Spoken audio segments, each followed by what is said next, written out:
Go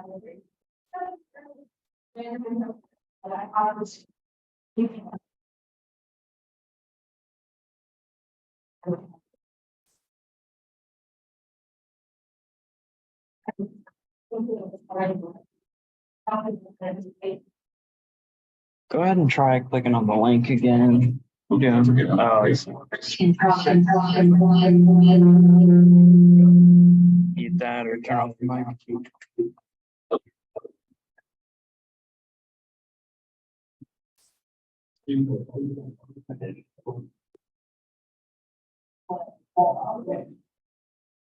ahead and mute that.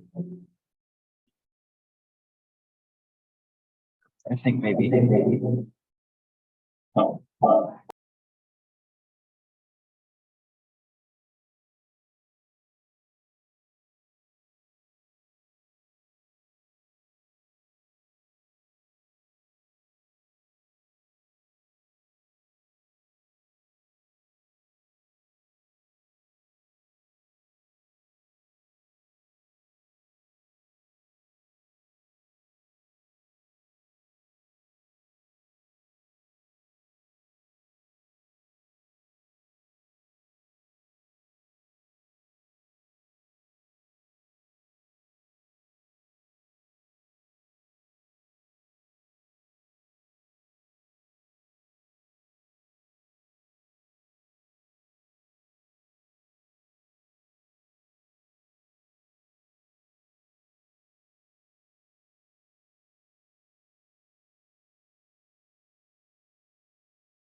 On the screen down here on the floor.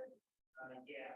Thank you. And the captions also, please, whatever they're called. I'd like to call to order this meeting of the Monroe County Stormwater Management Board on Wednesday, April 12th, 2023. And the first item is public input for items not on the agenda. Is there anyone here who'd like to speak about anything? Or on Zoom, which we don't see quite yet.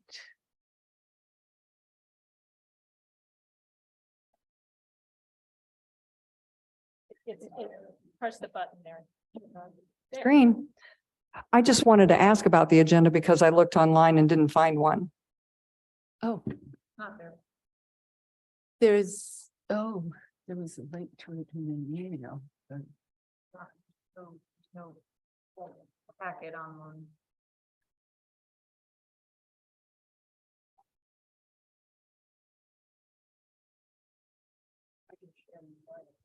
Okay. I can share my hard copy because I've got it pulled up on my computer. And also, if I could be promoted to a panelist, I can copy and paste the link that you do have available online into the chat. Thank you. I think she's done it. I'm just waiting for Zoom to see if there's possibly any other public input.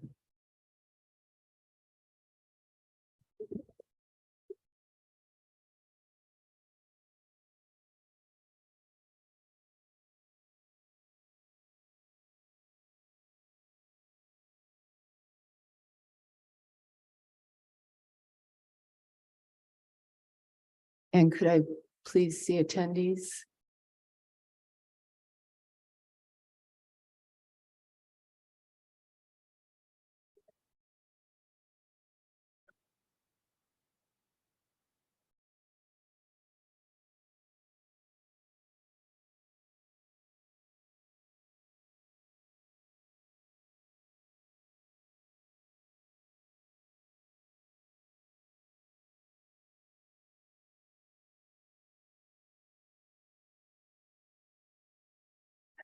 Thank you. And it does not look like there are any attendees, so we will move on. The next item of business is the approval of minutes. I move approval of the minutes for January 11th, 2023. Second. All right, all in favor, please say aye. Aye. Motion passes. The next order of business is the 2022 grant summary presentation. Martha and Hannah are going to do this at our May meeting Can't hear you. instead. So nobody can hear you on here. Hello? Hello? It's on. We can hear you. Hello? Can you hear me now? Is it turned on? It is turned on, yes.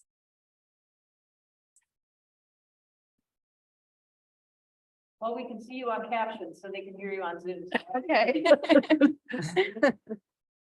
Hello? Oh, Yay. okay, thank you. All right, Martha and Hannah from the SWCD will actually be doing this at next month's meeting.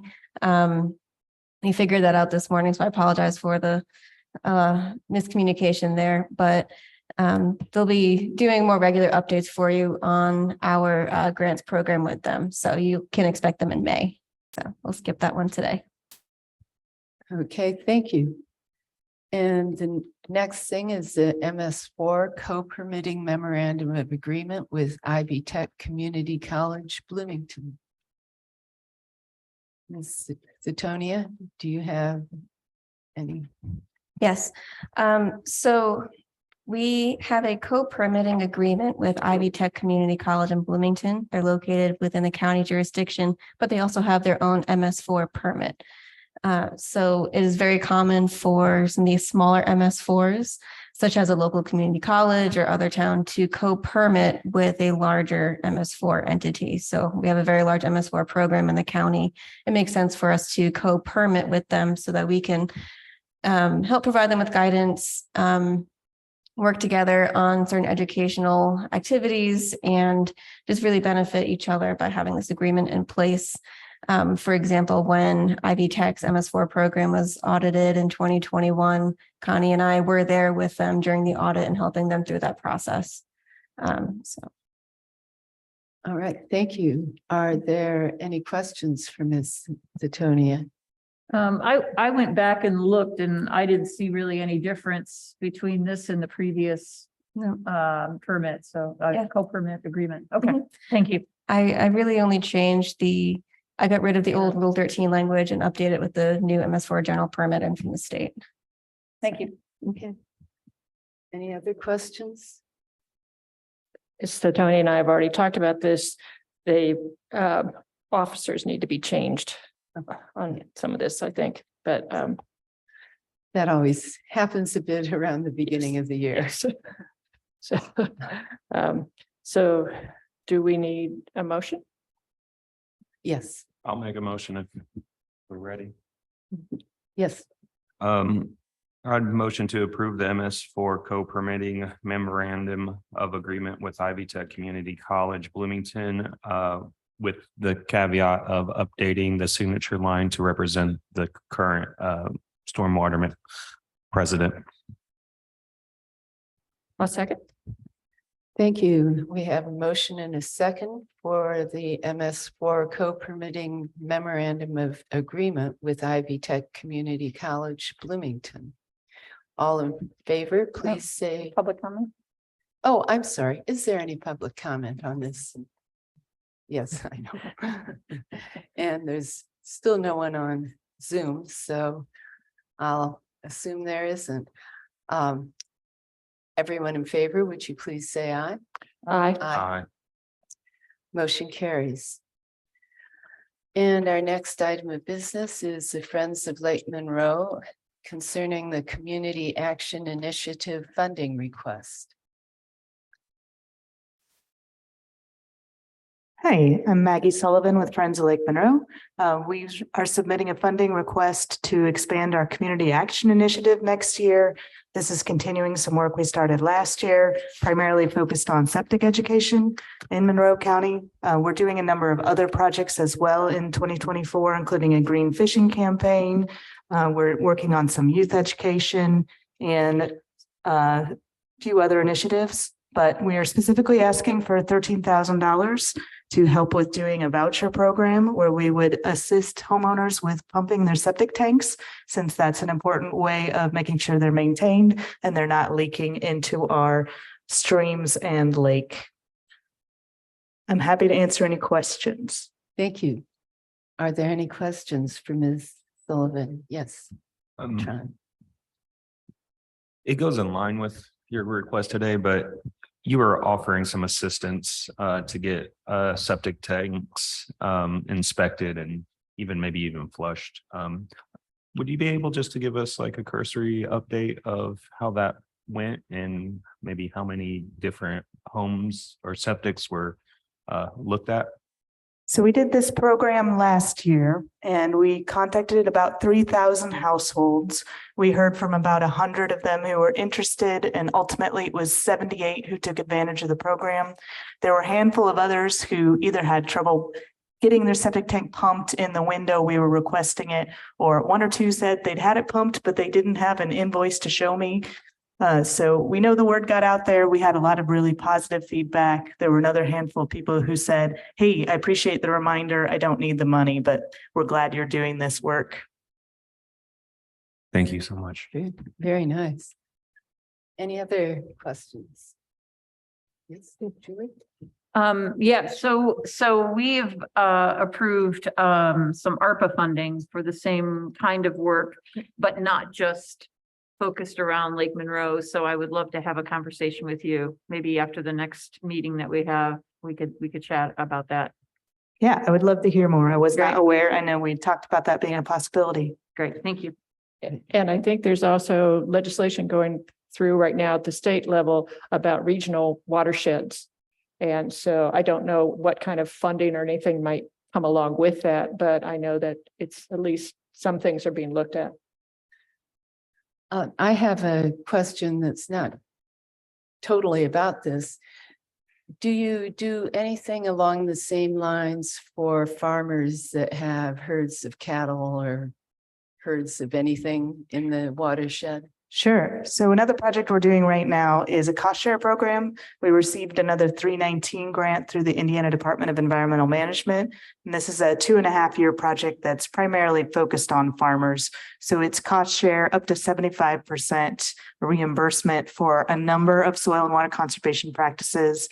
In terms of livestock, one of the big ones is exclusion fencing to keep those animals away from streams. We're also looking at heavy use area protection. So putting down concrete or gravel where the animals gather to protect the soil and prevent erosion. And it also makes manure management much easier. A number of other practices or roof runoff structures to help with erosion, doing some pasture seeding to really help get rid of those bald spots, and then a number of practices for cropland as well. Wonderful. That sounds very comprehensive. We try. Are there any other questions? Is there any public comment? All right, then I'll call for a vote on the Community Action Initiative funding request from Friends of Lake Monroe. Do we need a motion? Oh, we didn't have a motion, did we? No, yes, I do need a motion. I move approval of funding the Friends of Lake Monroe Community Action Initiative request at the $13,000 level. That wasn't the request, was it 2,000? Was it 13,000? I think it was 13. Did you say 2,000 when you got up here? I'm sorry, What It was was- the amount of the request? 13,000. It is 13,000, okay. It's, All right. yeah. Thought I read that All right, correctly. I'll second that. All right, we have a motion and a second. All in favor, please say aye. Aye. I have a late question. And it's kind of in regards to, I was kind of curious if we could ask one additional question. It's in line with kind of the whole watershed kind of process. And this is, I guess, what the House Bill 1639 Watershed Development Commission. I guess the date was scheduled yesterday for the State House room. Are you tracking that bill at all? I know NASM is, and I know other associations are, but Not closely. It's my Okay. understanding that bill's been introduced a couple of times. So we're just kind of waiting to see if it happens this year or not. and I guess my main point to bring that up is that potentially gives us another tool in the toolbox to look at this watershed since it touches 5 different counties. So Absolutely. thank you. Thank you. Thank you. All right, the next item of business is the stormwater expenditure reports for February and March. Ms. Sutonia.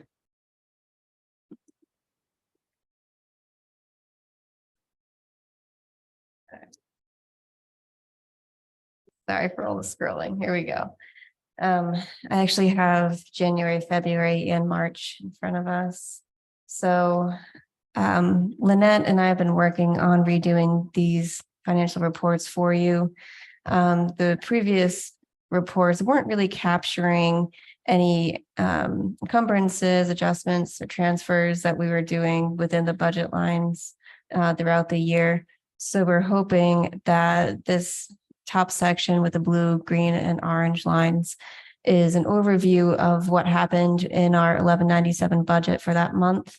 And we'll be calling out any adjustments or transfers with this new format. So this top part is going to give a big overview of each account line and showing what the actual balance is for that line at the end of the month and how much we have left in that account line at that time.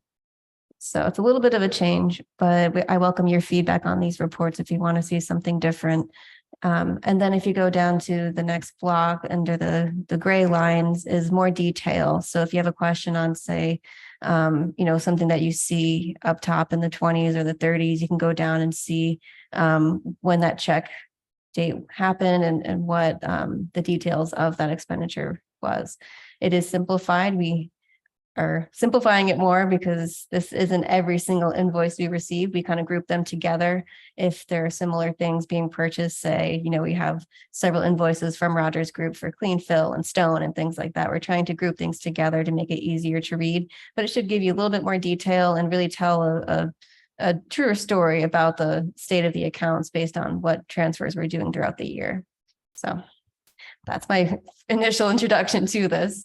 Also in future meetings, I would like Lynette to help me present this because she's the one who processes all of our bills and knows a lot more about the day-to-day and what comes across her desk. So look for that in the future, hoping we can provide you with better financial reports that are useful. And so, okay. So for January of this year, you see we have several lines where we were able to encumber based on existing contracts. So let's go through. In the 20s, you can see the beginning appropriation, expenditures, and then our leftover balance. Some of the things at the beginning of the year were pretty standard for the crew. We did a lot of ditching in the winter, which is typical to prepare the roads for paving in the summertime. I'll talk a bit about fleet maintenance in the next month's reports. And then again, expenditures in January were pretty minimal. Go down here. So our on-call contracting is for flagging. That helps us with ditching again in the winter time. We had the expenditure for the Fieldstone SCADA software. That's still in the works with that contract. Disposal fees, that was a carryover from 2022 for street sweeping removal. Let's see. And then that was our big health insurance for the year. That's our entire account line that came through. So we paid that off for the year. The rental of equipment is, again, that straw blower. You've seen that before. So that's been very useful for the crew to use. Okay. This is for February 2023. Fleet maintenance, we've had several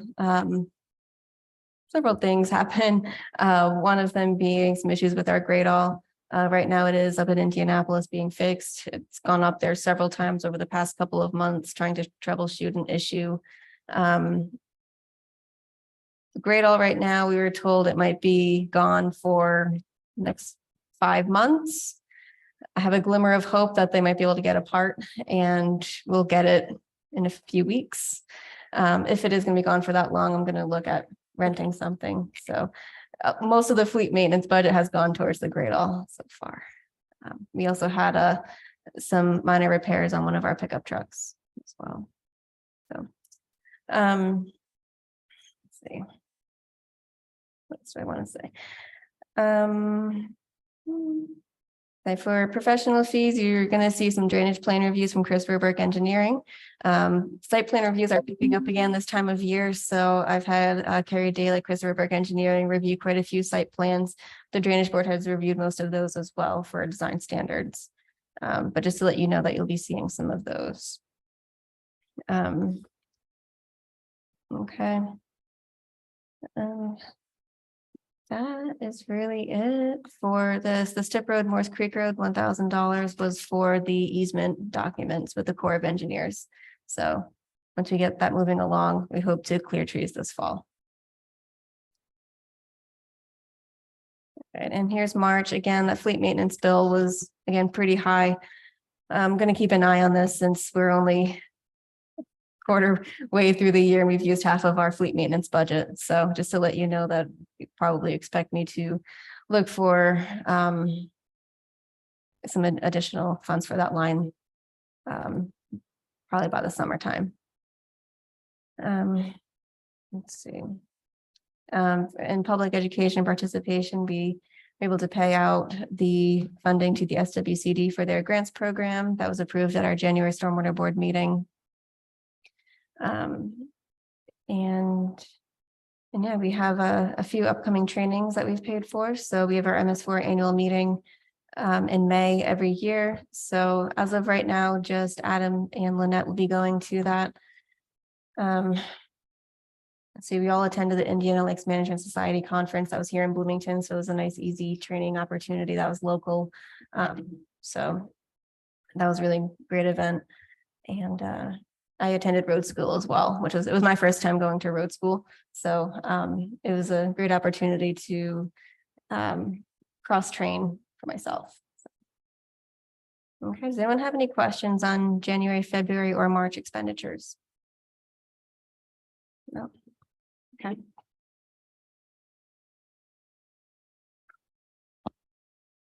There's a lot to Yes. take over. The format, I guess I'm getting a feel for it, so I think that's gonna be very helpful. Thank you. Okay, Yes. Um, I welcome Thank any you for- feedback. Feel free to also, send me an email.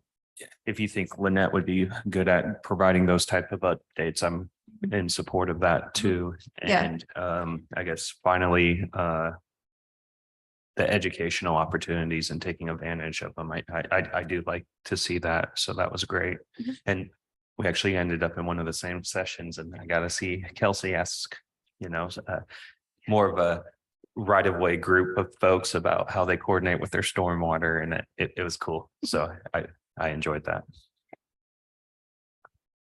Yeah, thank you very much for this new format. That is certainly helpful.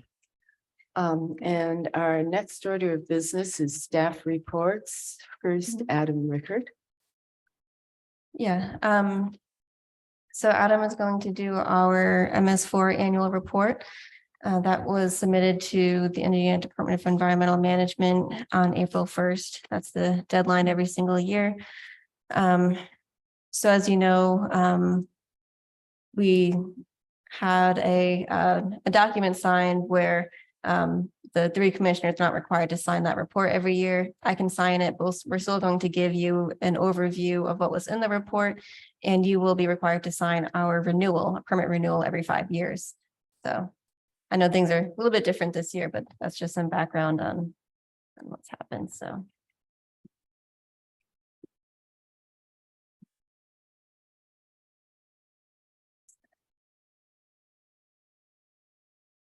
And Marie Dishian and Forrest Levy. O'Neill Fellows presentation on 2021-2022 post-construction BMP best management practices inventory data summary. So they'll go after Adam. I have Adam's pulled up right now. Oh, Sorry. Okay, I'm sorry. I just had I to- couldn't really hear what you were saying, and I thought you had said something rather different. Yes. No, please. no, Adam's going to give you a presentation now with an overview of the annual report, and then we'll hear from Forrest and Marie on the BMP inventory. And then I do have a quick update for you as well, even though I didn't list myself as a staff report. Okay, thank you. I'm sorry for confusing that.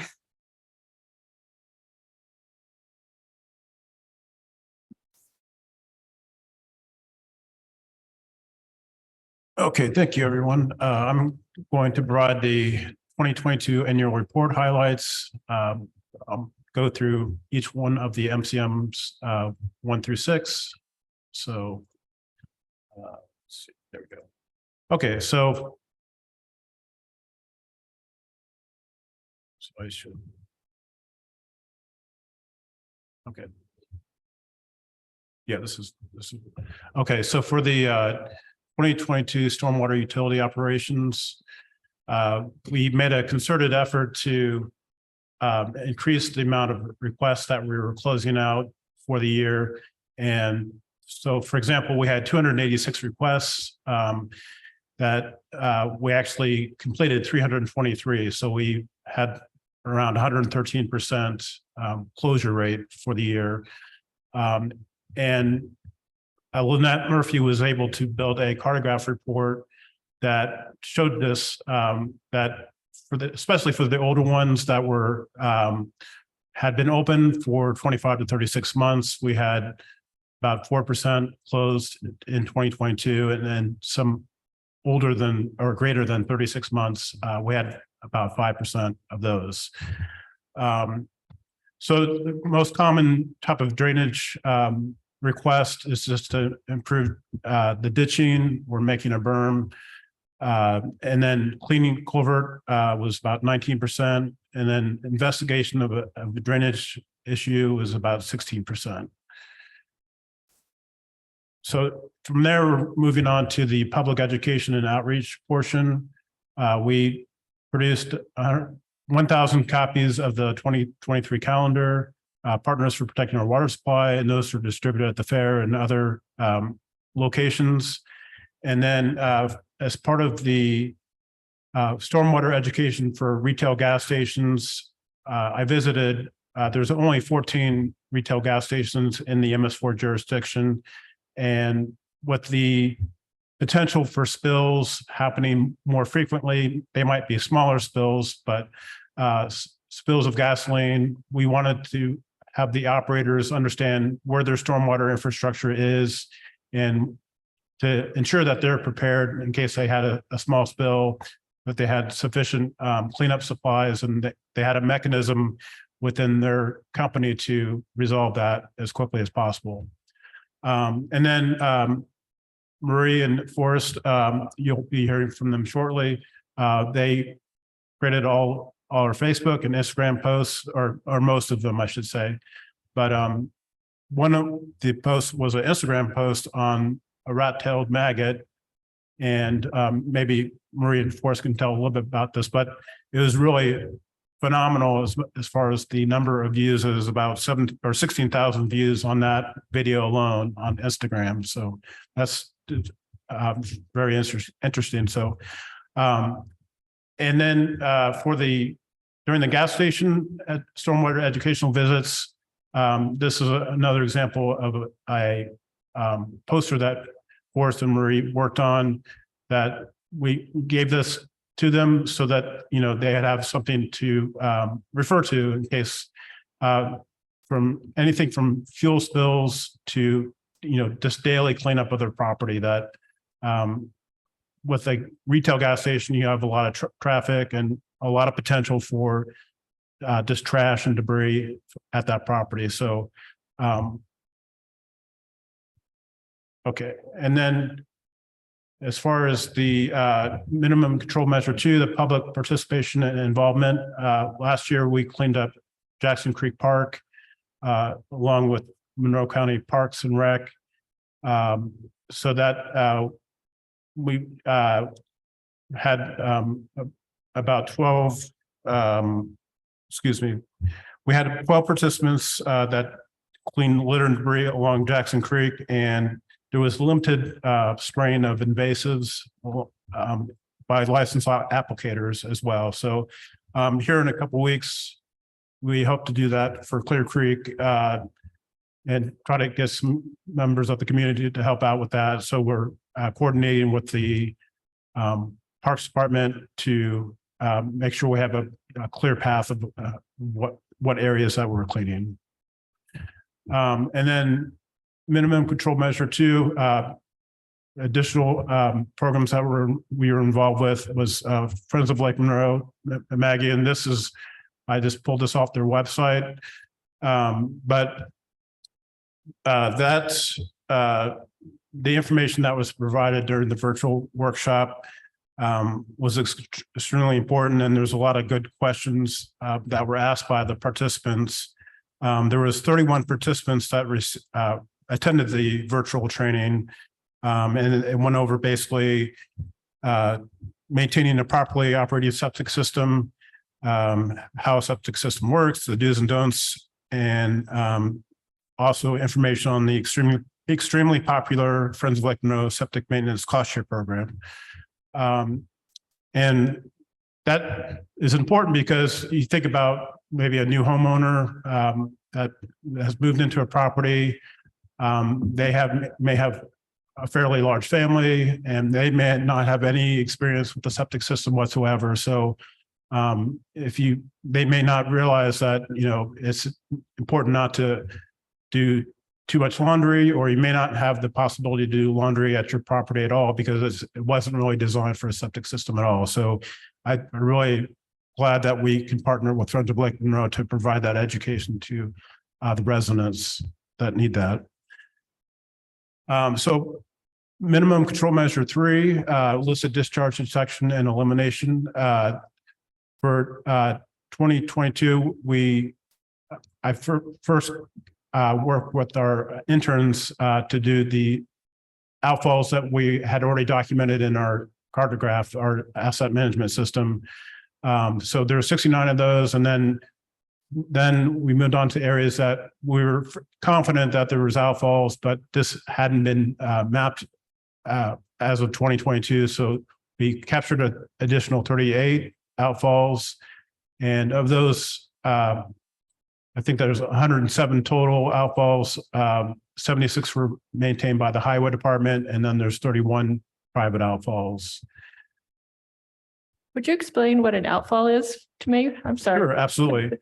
Basically, it's just where the infrastructure, the stormwater infrastructure, whether it be a ditch or a buried pipe, discharges to a stream. It's basically, we want to make sure we know where those are and monitor those so that if there's anything other than stormwater that's discharging out of the outfall, we need to follow up on that and to work to find the source and then work with the responsible party to eliminate that illicit discharge.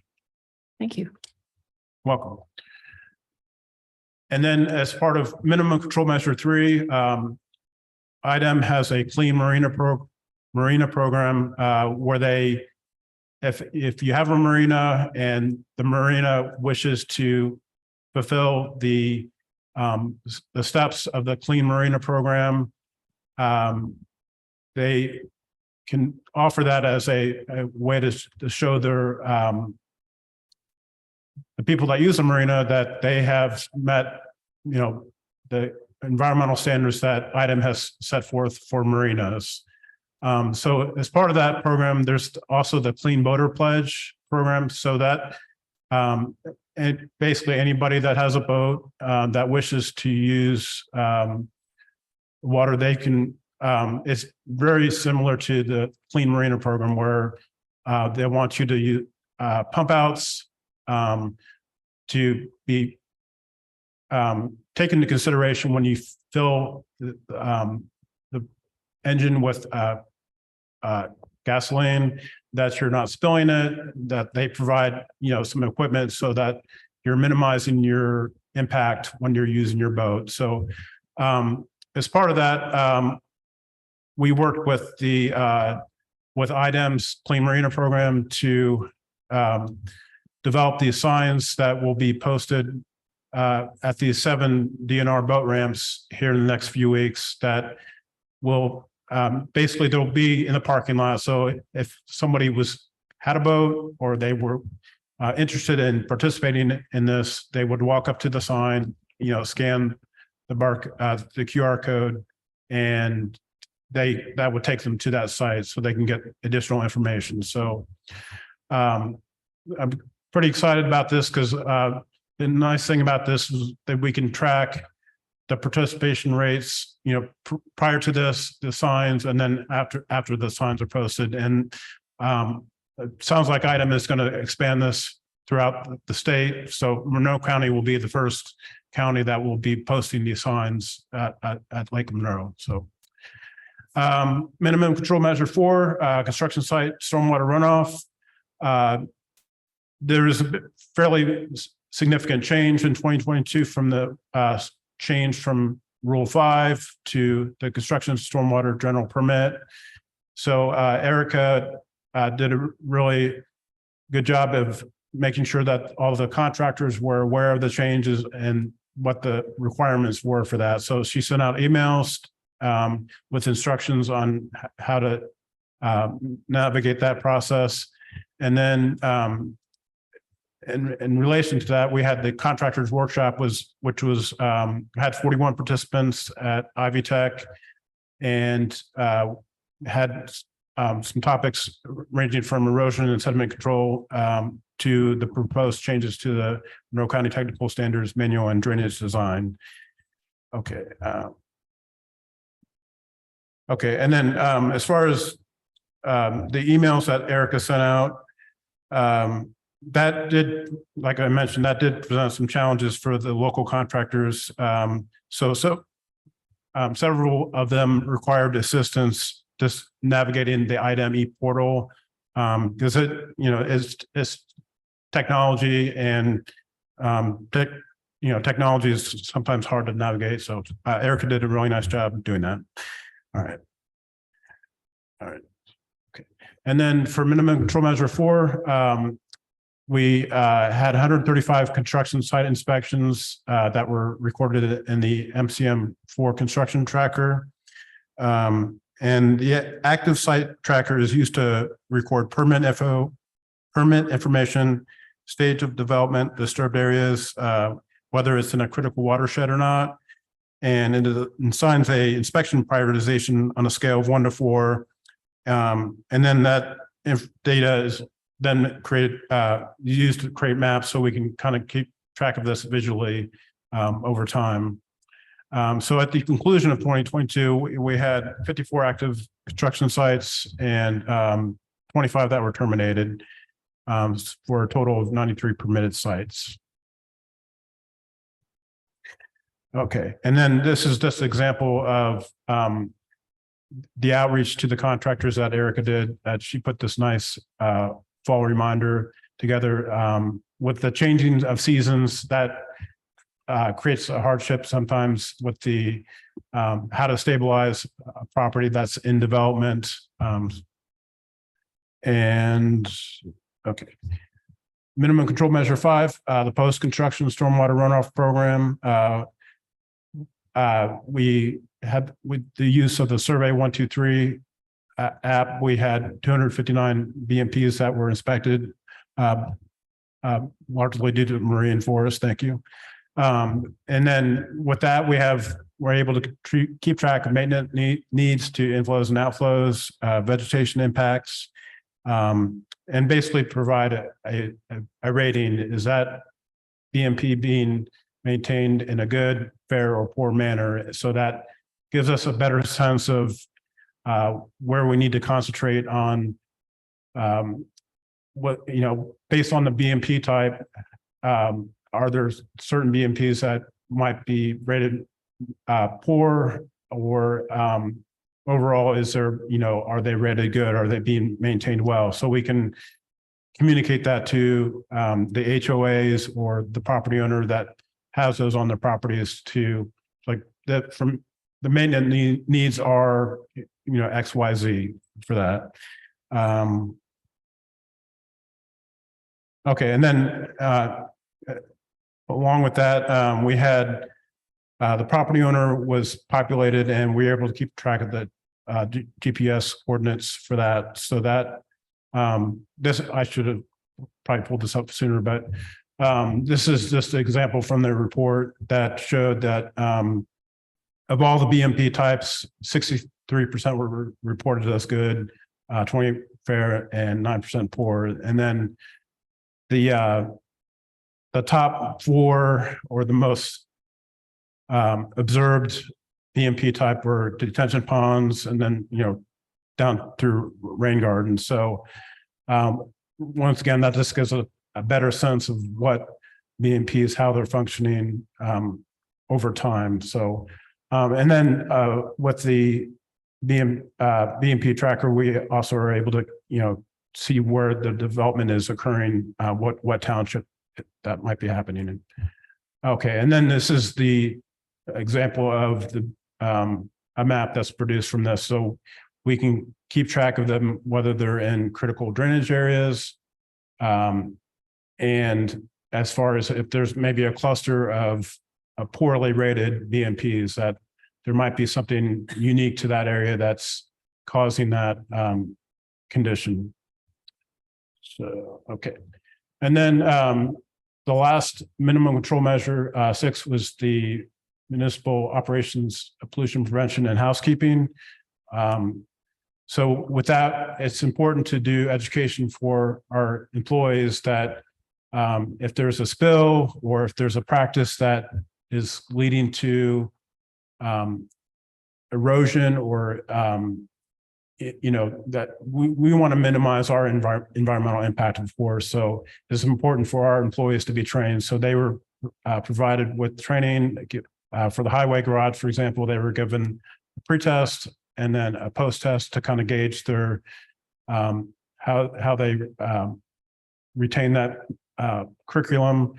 And emphasis was placed on, if you have a spill, what happens next? What do you let the spill just run its course and not do anything, or do you take steps to make sure that that spill is cleaned up? So, and basically the same training was provided to the Cars Farm Park employees as well. So, I think, and this is the last slide is just example of some of the improvements that were done over the year, like for the Cars Farm Park maintenance facilities. For many years, I understand they just had an open dumpster, and they were able to redo their contract with their waste hauler to get a covered dumpster, which is important because if you have an open dumpster, more than likely you're just going to have trash, blow out of that at some point. And they put some signage up near their fueling area to, as far as, if you have a spill, this is the phone numbers and procedures that you need to do to clean up that spill. So that was it. In a nutshell, is there any questions?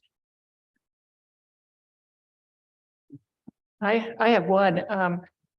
The Clean Marina and Clean Boater program, is that going to also ever be at Lake Lemon? Yes, absolutely. Yeah, we're starting with Lake Monroe first, but yeah, I'd like to provide a laminated poster to like the gas stations that are in that area, because a lot of times they will do maintenance on boats, and we want to have plenty of opportunity for people to see them, whether it's at the boat ramp or at a business that's related to boating. Thank you. Thank you. Thank you. Any further questions? Yes, and it might just be a comment. And actually going back to the material that was distributed for the gas stations and put together by our stormwater interns. Quickly, I was kind of going online to search it just to kind of see kind of the accessibility of that. And then I guess not really a question unless you want to address it, but it's more of a thought and an idea of creating a sub page that's all for best management practices focused on stormwater. So, the general public could find it. Anything I did find is a bit buried. And if, I think we're moving in this direction where we're creating more educational material of how things are being addressed and, what kind of issues do exist out there. And I think it would be really cool if we could kind of create a space where that information is very accessible. And then one other kind of thought that I had is when I was looking at the pre-test for some of these outreach and then the after test, there was one, 36 and only 32% had like a passing rate, and then at the end you gave the test again and it was a 77% passing rate. That's excellent. I'm really curious if there's particular questions that are really stumbling people, and then that could really give us a way to focus some of our education, because if, let's say, a majority of them are, not getting the same question correct, and that means there's an opportunity to provide education or maybe even clarify the question a bit. But those are kind of my thoughts as we were looking at this. And if you want, feel free to try to address it, but it's just kind of more of a comment or some ideas. Yeah, I agree on both your points about the gas station, make that accessible to not just the gas station operators, but just the general public, so that, they understand that this is the expectation for the operators that, and then to your point about the test questions, yeah, we should definitely, the test shouldn't just end there. We should learn from that, what is creating stumbling blocks, or what material is not easily comprehended, or, how can we provide that in a way that they understand it. So thank you for those. Thank you. Great report. Any other questions? I just one quick thing. I wondered if either Kelsey or Adam would send us the information about exactly when in April you're going to do that Clear Creek cleanup, and so that we can help to publicize it too. We working with the neighborhood representatives to have people from that Clear Creek. Basically, I'll give you a really quick. The plan is to do Clear Creek from that road down to Church Lane. And we understand some people may not be able to get in the stream in Clear Creek. So we'd like to have that trail cleaned up as well. And that's why I'm working with the Parks Department to coordinate that, since we're kind of cleaning up, both areas. Sure. But tentatively, we're looking at for April 29th, which is a Saturday. Well, it certainly sounds like it was a very successful year for stormwater improvements. Thank you very much. Thank you. And now we can hear from Adam Rickard and Marie Dishland oh, no, that was Adam. Marie Dishland and Forrest Levy.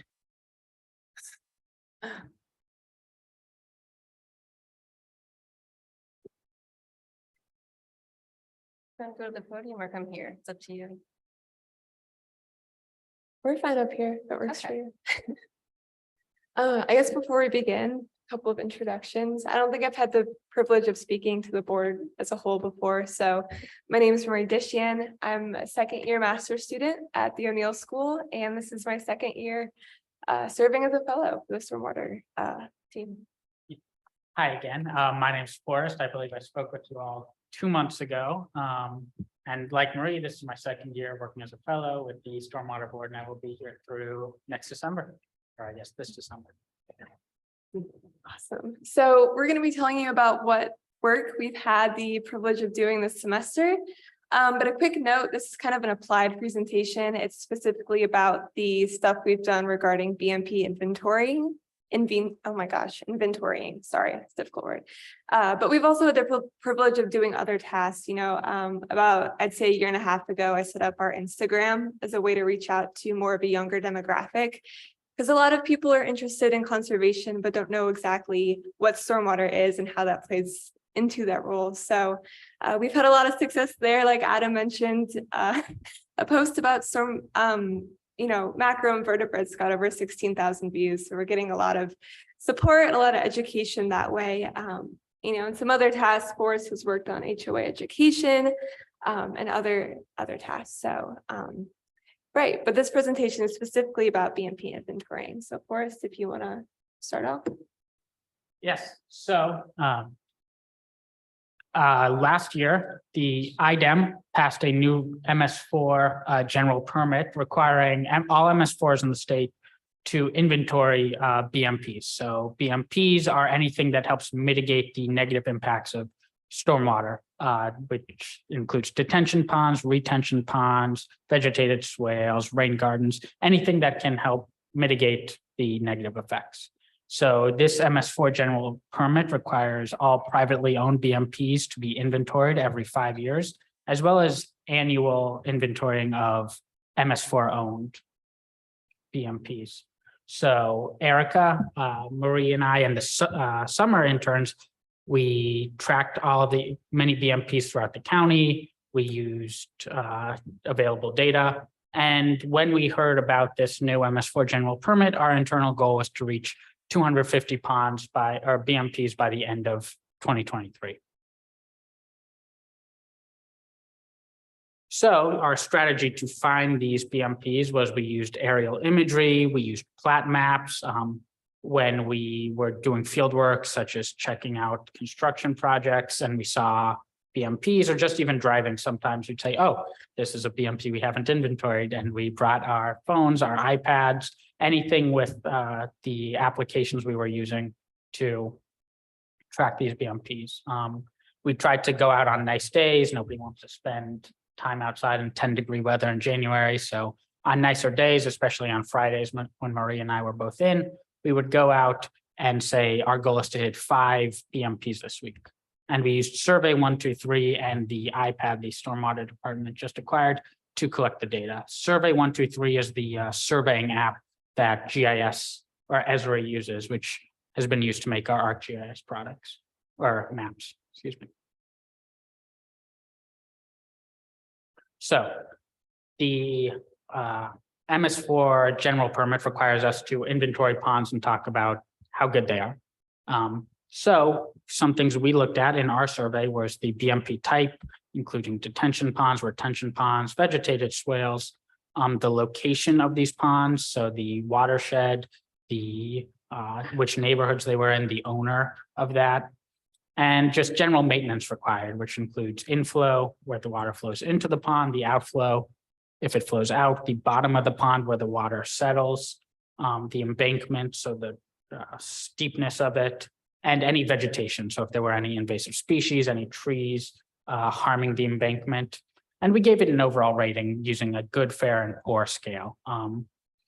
Most of our Maria's will go into detail about the ratio of our good, fair, and poor ponds, but just for your, so you know, examples of things that led to poor ponds were significant erosion, invasive species such as Phragmites, or any problems with infrastructure. So like we said, our goal was to finish 250 by the end of the year. And as of today, we have 300 BMPs inventoried with significantly more plans to inventory more ponds. So that's where we are. And now Marie is going to talk about what we've learned.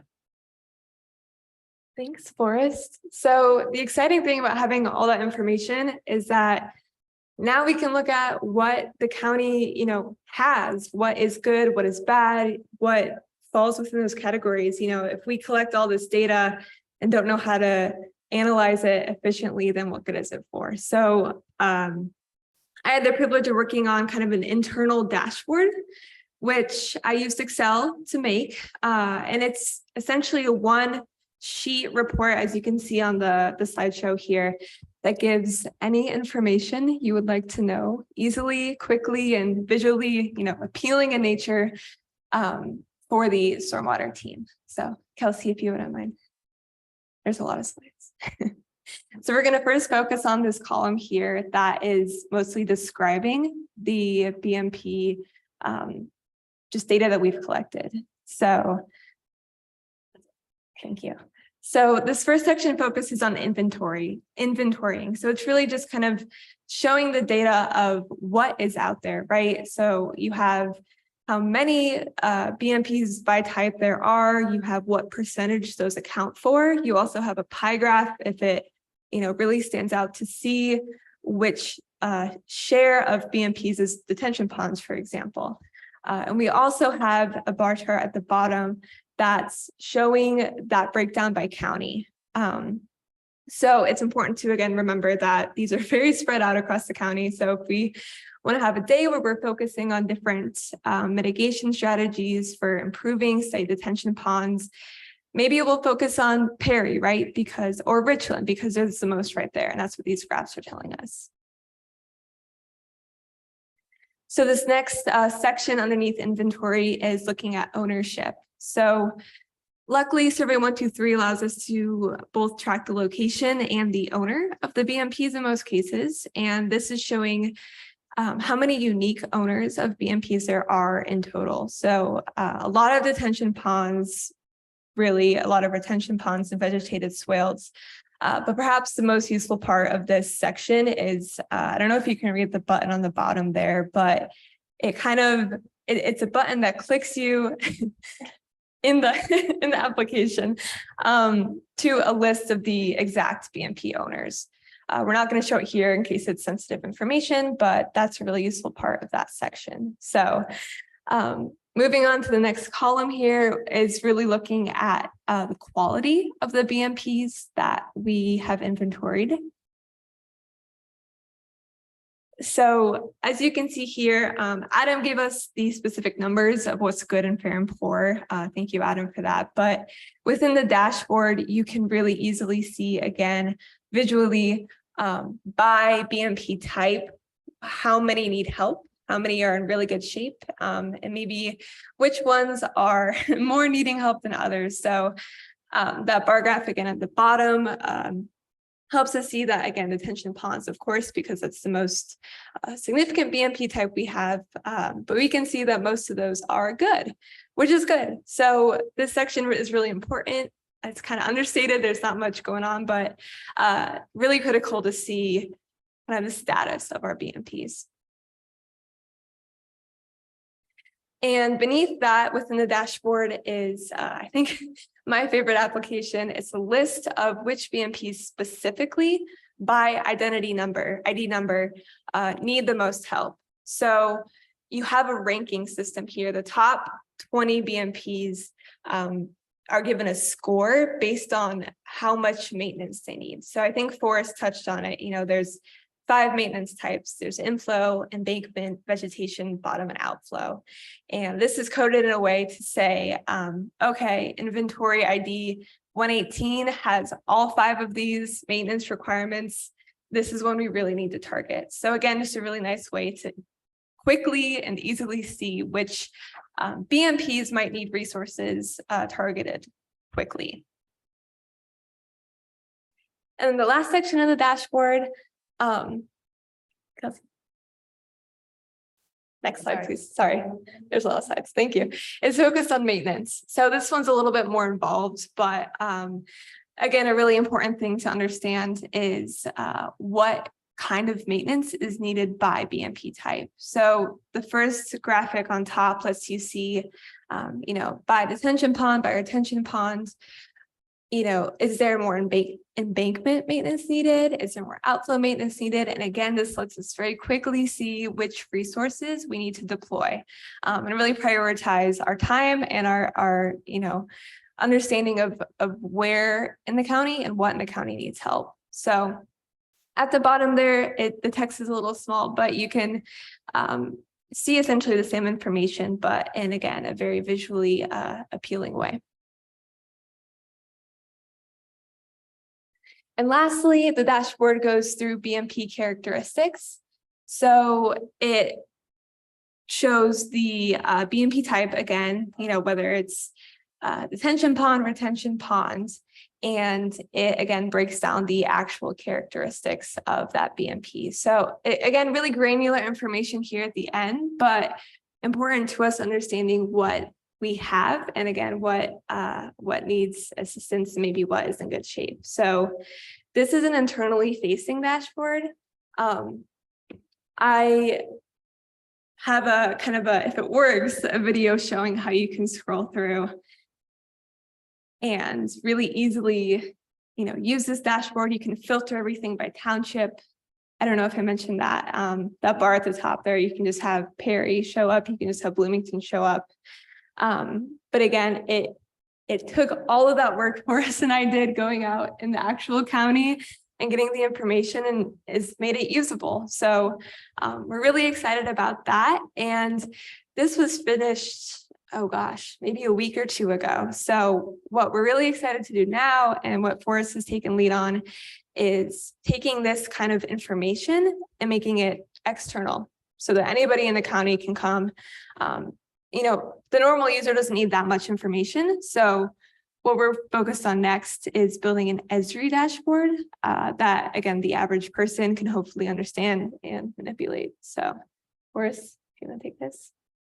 Yes, so here is a screenshot of our dashboard, and Kelsey, I believe if you go into the next tab over, you can see how the dashboard currently works. So, next tab, okay. But it's similar to the internally facing dashboard, but is a little bit more user friendly. So, I was thinking, what if my mom was interested in BMPs, what would she be most interested in? So it shows the quality of the BMPs around the county, the number of BMPs. It has our GIS map of where those BMPs are, the watershed that they're in. And you can scroll on the map. And as well, if you look at the top right corner, you see what is called an icon. So you can click, you see the number of BMPs inventoried, and there's arrows. You can go to the amount of BMPs that need embankment help, inflow maintenance, outflow maintenance. And then slightly above that are 3 categories that you can use to filter. So the BMP category, say you're only interested in detention ponds. It'll show you all the detention ponds in the county. If you're interested in a specific watershed, you can zoom to that layer and you can mix and match those to see, all right, let's look at Huck. I don't know the names of them off the top of my head, but it can show the specific quality of BMPs in that specific watershed. This is a rough draft. This is something we've made earlier this week. Some things we plan on adding are the critical watersheds. And Kelsey and I were talking before this about potentially growing this into a story map where we can have pictures of detention ponds, retention ponds to give people a little bit better idea what are these things. But we think this has a little bit less information than what Marie has, but has the important information for the for the average citizen interested in BMPs. And so our next steps, if you want to go back to the PowerPoint, are to continue inventorying BMPs. I know personally, this is my favorite part of the job, going out, getting to explore the county. And this is a good way to see more of the county and get more BMPs involved. The summer interns will likely be doing this as well. And when I'm back in the fall, inventorying more. We also want to contact the BMP owners of the poor BMP owners. Something I'm working on this semester with some help from Marie, Kelsey, Adam, and Erica is creating a document for HOAs about how to fix their BMPs, steps to take, funding opportunities, who in the county or in the general area can help reduce your number of invasive species or fix your embankment. And then when the next MS4 cycle comes up, it will be a lot easier for the next set of SPIA fellows, next set of interns to go find these because we already have them in our database. And so that is our presentation. Thank you so much. And do you have any questions? Well, now that you have driven all the back roads in Monroe County, are you pledging to stay here after you finish graduate school? Yeah. Come on, Forrest, come on. I don't know. Can't control the future, but Put him on the spot. I'm down for us for Yeah. 7 years. I really appreciate the information. It was really helpful and yes, it's going to be very helpful for the next inspection round. So great work. Thank you. thank you. Thank you. Yeah, I echo those comments, and then I think tracking this information is really going to help, and it's great to now be able to visualize it. You beat me to the punch with the Esri dashboard. I'll mention that we just updated our portal, and I'm pretty sure Stormwater is working on the AGO environment. But with the new upgrade with the portal, I think we're getting the new map viewer and dashboard. And the significance is we get to host that data on our server and they'll allow viewers. So if we're thinking of an internal dashboard and, you know, you wanted maybe to give access to everyone up here with it, if we do that on the AGO environment, each one of us would be considered a viewer, and that would come with a cost. And on the portal, you can have unlimited viewers. So it allows you to share that information more broadly with folks that don't even necessarily have a county email address, which is really great if you wanted to have extended collaboration. So I think that's awesome. Also, I think, just to circle back to my comment earlier, I think this is a great landing page to add an additional link for all of the educational material you're creating. And then they could just click on that and just kind of have a bullet point list of everything that's available. And I think that would create more value and utilization for those educational documents that we have spent time and put together. So I'm pretty thrilled. I won't get on my soapbox, but it's really cool to continue to see this incremental growth of getting out there, collecting the data, tracking this information, and now compiling it where we can set priorities and really start targeting areas that may have not got attention, or we just weren't aware of certain issues. Like you were saying, that if you see a cluster, maybe, or that was Adam, if we see a cluster of issue, there might be an underlining issue going on versus kind of what the surface perspective is. And I guess that's my final comment is, if you wanted to incorporate a heat map with that data visualization, it's really easy. And I'm willing to talk with you offline, but basically how you have the tabs where you can tab through the information, you could do that with a map too. So you could have one that's a heat map and one that's a point. And I think that the public might get a different sense of what they're looking at between the two options. So that's my only comment. And that was pretty short for a GIS soapbox. So. Yeah, Well, I think it was. May I add something too? I would love to see something that you have to show before and after pictures and how implementing some of the information you have shared with people or learned, how that would make a difference to some of these BMPs, especially if you can go from poor to good kind of thing, to show people. And some of this is probably not that difficult to get into place. And so I think also showing people that it's not hundreds of thousands of dollars and, 800 hours kind of thing to do something. Yeah. Can I add to that? So most detention pond owners should have an operation and maintenance manual given to them when the pond is completed. That hasn't always happened. Every new pond will get one now. But the point is to do that regular maintenance so that you don't have a big headache down the road and have to rebuild it. So right now we're focusing on education and outreach. So telling the property owners that, hey, you do have a significant project ahead of you. Your pond is in it's in a poor state, and we're trying to be sensitive to the fact that some HOAs may not be ready for this. So we're going to be doing the outreach to get them ready so they have funding available for this maintenance. If they're not on top of it already, we do have an enforcement mechanism in our ordinance to enforce it if it really does pose a public safety issue or other environmental issue if the pond is not functioning. So we're taking a multifaceted approach to resolving these issues. Well, thank you very much. This was wonderful information and very well presented.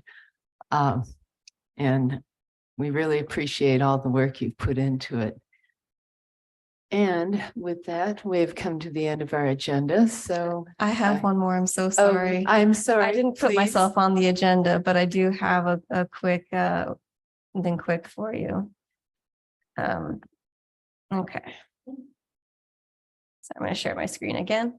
So I have just a couple quick my own staff report for you. First thing I want to do is show you some pictures of the Brummets Creek logjam. I brought this to you this morning and thank you. So this is for the LAIR grant for the removal. This is a picture from last November, which we used to apply for the grant. We had logs and woody debris spanning the whole width of the stream. And since then, this is a picture that I took yesterday after we had some pretty big rain events this spring, and it's continuing to accumulate vegetative matter. And we do like vegetation in the streams and over the banks for habitat, but there comes a point where when you have a logjam spanning the width of the stream, you can see bank erosion and other issues where the stream starts to change its channel. So that's our reason for pursuing removal of this. It's going to be about $9,000 total.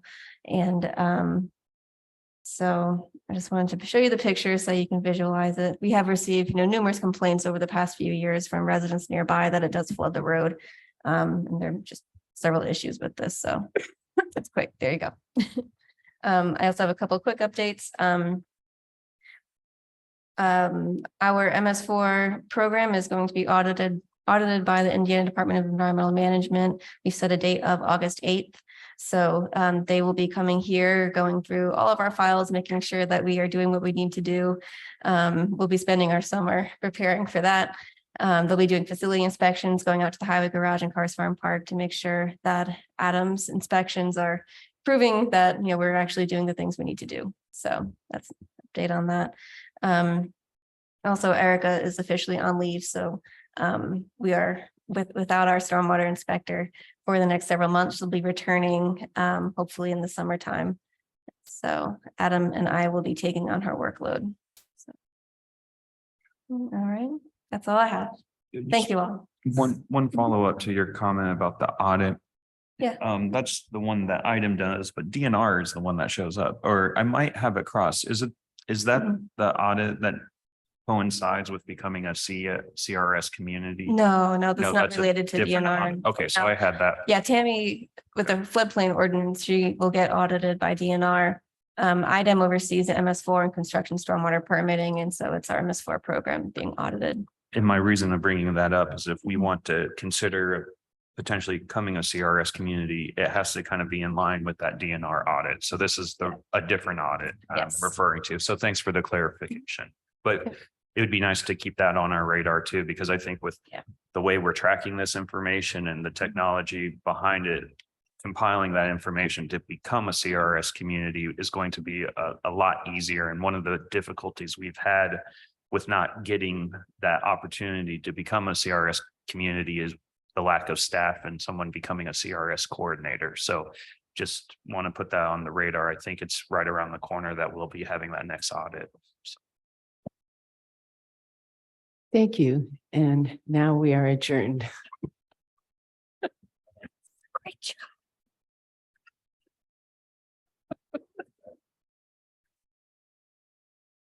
I have work to get here. I really, there's a certain range. There's women falling and